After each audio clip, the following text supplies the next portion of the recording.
Uh, with that, of course, Mr. Himanshu Bhatt, if you'd quickly like to complete your point, and then I'd like to go across to Mr. Sharma. I would like to say, not only this West Bengal and Tamil Nadu elections, but after that, next year's UP elections, 2029 elections, all these things, opposition will be shown in a bad light and very clear-cut bad light. The women of this country, the women voter, which is 50%, will see the opposition parties are the ones who are trying to hinder the progress of women in Bharat. That's very clear. By voting, all of them voting against the Women's Reservation Bill, 33% Women's Reservation Bill, this is the message that is going out. And, at one time, some people used to call BJP a chauvinistic party.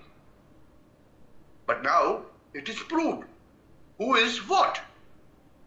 And, see, the women are very, very clear. The Nari Shakti, as Narendra Modi calls it, Narendra Bhai calls it. This, the power of women is tremendous. And women, this will, I have a very clear feeling, or I have a very clear-cut feeling that this will, supersede all this so-called casteist divisions and this and that, sects and caste and creed divisions. And this will go down in the history that in coming elections, you will see the effect of that. 2027 Uttar Pradesh elections. You will see women voters coming out in numbers. Huge numbers just to defeat the opposition because they were the ones who are hindering their progress. So, this is something which I would call it, it's a blessing in disguise as far as NDA is concerned. It may be a tactical defeat, a small tactical defeat, and these people all coming together might be saying so many things together, put together. But they are the ones who are fighting each other for the power. They are the ones who do not want to give women their due, which they deserve. It's from 75 years we have been depriving women of their proper due or proper representation in our governance. When you don't give them chance, how will you know whether they are good enough or not? Even today, despite being so much of women's equality and this and that, we talk. But see, when we are going to do this in 2026, we are not going to give them that right. We are not going to give them their due. What will happen? Despite having a women prime minister, a party from which he came, they are talking in terms of what? I shouldn't be using certain words on national television, and so I'm just keeping myself quiet. Thank you. Mr. Bhatt, I was in fact going to play the devil's advocate and question you on a few things that you said, and I just wanted to play that to get both perspectives, but you answered my question already. So I'm going to open this debate up a little bit, viewers, and make it a little more interesting for you. I have Mr. Bipin Sharma. Mr. Bipin Sharma, if you would like to counter Mr. Himanshu Bhatt or your comments on what he said. Well, I have huge respect for Mr. Himanshu Bhatt, and he's a seasoned journalist, a very veteran political commentator. I would add my own perspective. You see, first of all, 3 constitutional amendments need to be taken into consideration.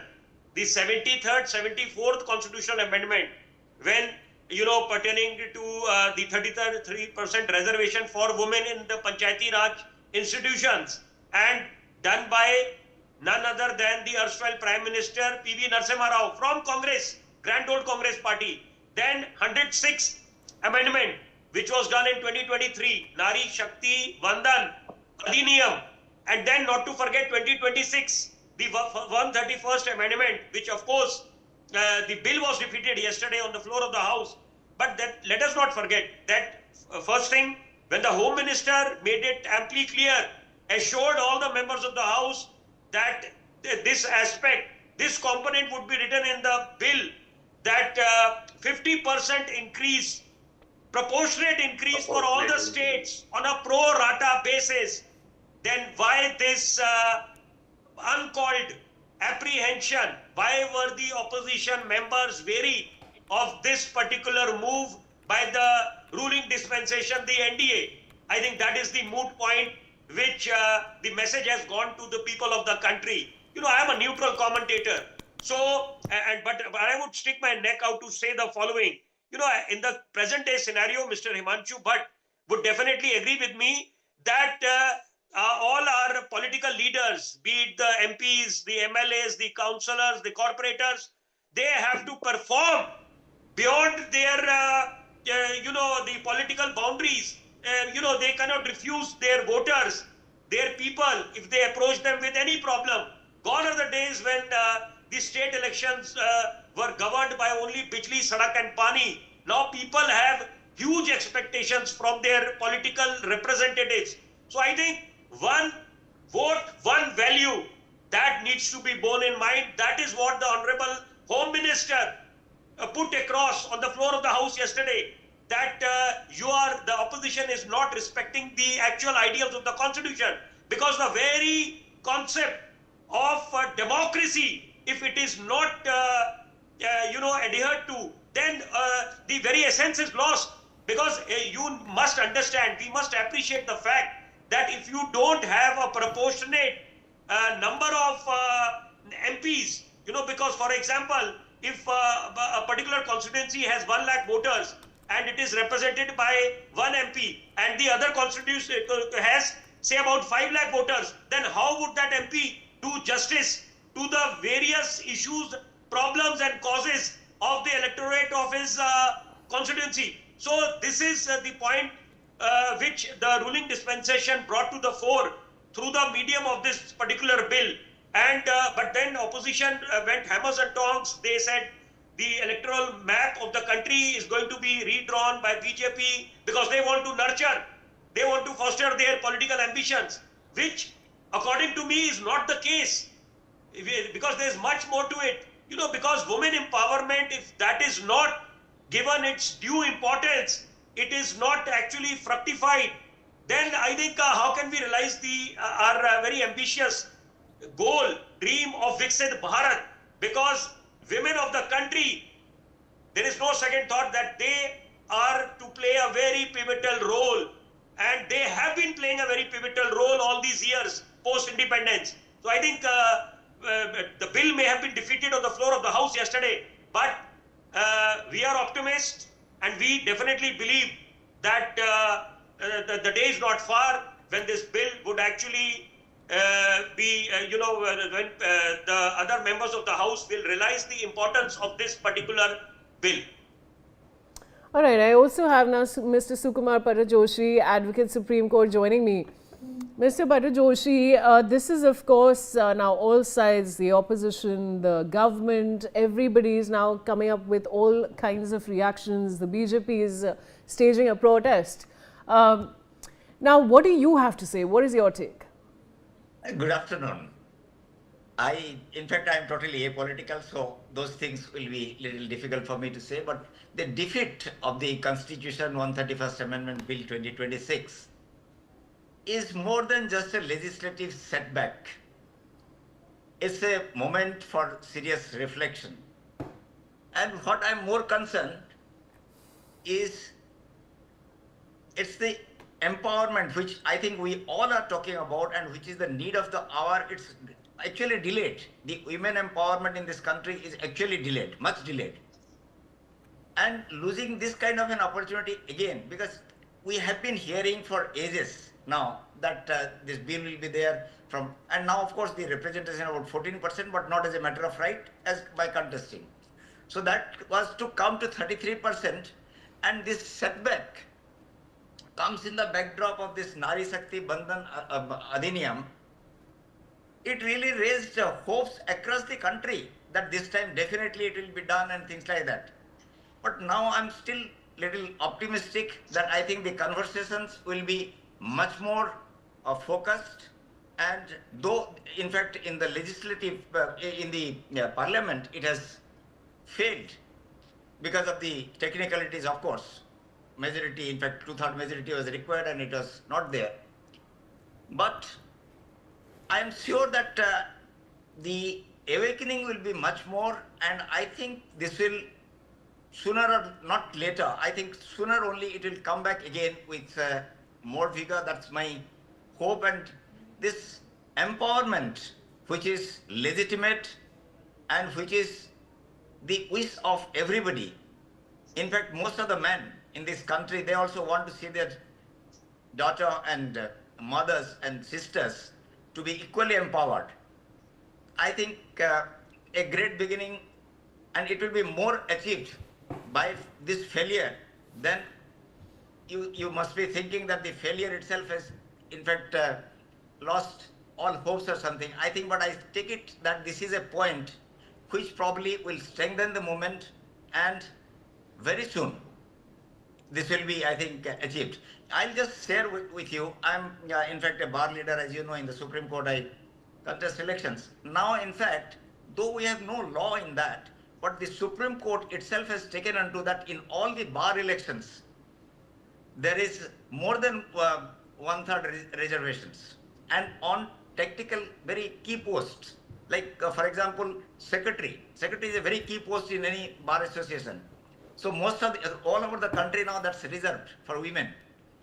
Similarly, so this is the awakening is taking place in all spheres, and I am very happy about this. Though it has failed, that it has come to a certain point, and it has failed by a narrow margin. It's not a huge margin or something. Anyway, the bill has failed. The movement has not. That's my take. All right, I want to go back to Mr. Himanshu Bhatt. Now, Mr. Bhatt, now Rahul Gandhi has claimed that the government was attempting to bypass the caste census, and he said, and I quote, "They are trying to avoid giving power and representation to my OBC brothers and sisters and instead take power away from them." What do you have to say on this point? He's been tom-tomming about OBC power for quite some time. Let me give you a practical example for the viewers. Okay, right now, Haryana has 10 seats with a population, let's say 1 crore 10 lakhs or something. Kerala has 20 seats with the total population, voter population, of almost the similar number. Who's got the injustice? He's been tom-tomming so much, na? My OBC brothers and this and that and all. Here we were talking of proportionate representation. Government was ready. Home Minister in the floor of the House said, give me 1 hour. I'll make those corrections and we'll get back. That if Kerala has 20 seats, they will be added by another 50%. Till then, the ruling party was ready because they wanted to see 33% women in the parliament. The new parliament house, when constructed, was constructed with an idea of 1200 MPs for the Bharat, for country. And they were making it 880 because they wanted to give a just representation for the people.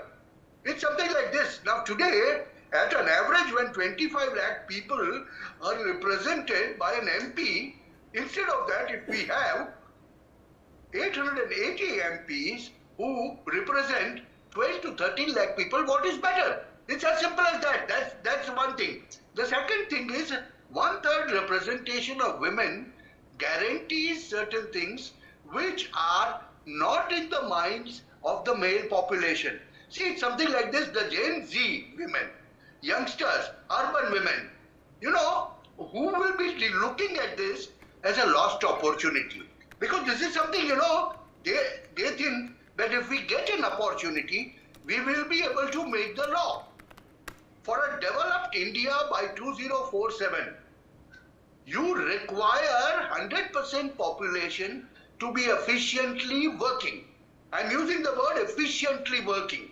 And for that, the total representation of the entire mass is required. It's not just the male mass that does the development. No, it doesn't happen.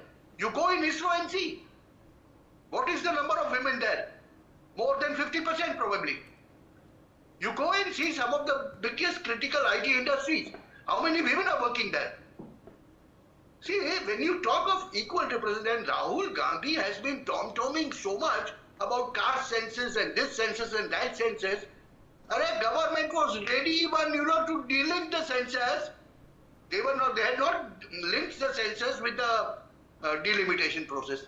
and women's reservation forces. They have not linked it. They were ready to go with the 2021 figures, the old figures, and it is not the first time that in this country delimitation process is going on. This is the third time that our number of seats are getting increased because our population is getting increased. We were 480 MPs when the population was 35-45 crores. Now today 140 crores. What should be the representation? Does Rahul Gandhi understand that? Does he have that brain to understand that? Does he know that his own grandmother, who was a woman, was the first prime minister, first female prime minister of this country? Despite having that, when he leaves Mr. Bhatt, we're short on time. to I'll have to interrupt you. Now, we all have different opinions when it comes to this, but it's good to see that all my panelists, being men, have come out in support of the bill and do not agree with the opposition.